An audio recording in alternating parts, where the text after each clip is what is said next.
ఆయన సార్వభౌముడు కనుక ప్రభుత్వ ఆధికారికమైనటువంటి సేవలలో స్వామి యొక్క ఉత్సవాలు జరుగుతూ ఉండడం విశేషం. ఈనాడు మనకి రేపు జరగబోయేటువంటి లోకమంతా ఎదురు చూస్తున్నటువంటి శ్రీ సీతారామ కళ్యాణ మహోత్సవానికి పూర్వరంగంగా రామచంద్రుడి యొక్క వైభవాన్ని, సీతమ్మ యొక్క వైభవాన్ని తెలుసుకుందాము అని మనం ఇక్కడికి చేరుకున్నాం. ఎందుకు తెలుసుకోవాలి అంటే జగద్రక్షకుడు ఆయన అనే విశ్వాసం మనకి ఏర్పడాలి. ఆయన చేత జగద్రక్షణ చేయించేటువంటి పురుషకారిని సీతమ్మ అని పక్షాలుగా చేరి వారు అభిప్రాయాన్ని ప్రస్తుతిస్తారు. దాన్ని మనమంతా విని చివరికి ఏది సత్యమో దాన్ని కనుక మనం చెప్పగలిగే యోగ్యత కలిగిన వాళ్ళని కాదు, స్వామి మన చేత తెప్పిస్తాడు లేదా అమ్మ మన చేత పలికిస్తుంది. అందుకే పోతనా మాత్రుడు ఆ మాట అంటాడు, పలికేది భాగవతం అంటే కూడా గొప్పది సీతమ్మ అని.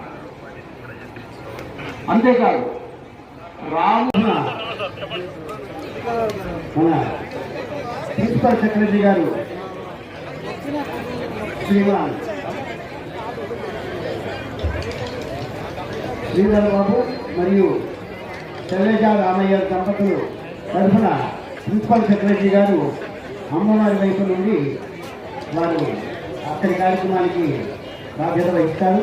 అలాగే స్వామి తరఫున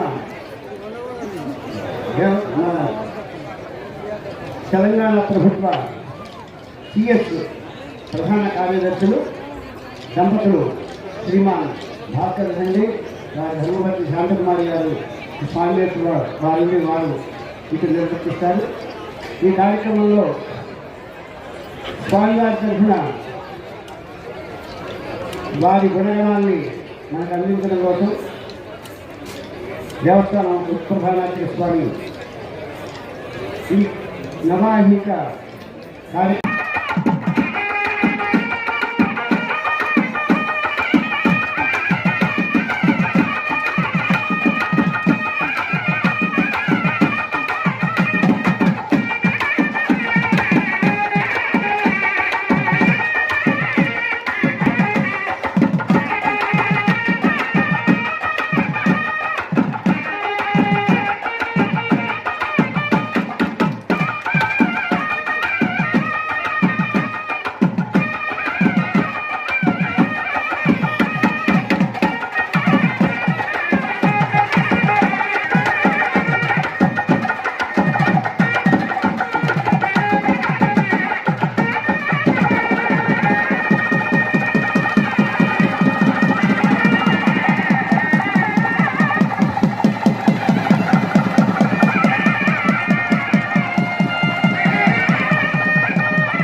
మార్పిడి కార్యక్రమం పూర్తయింది.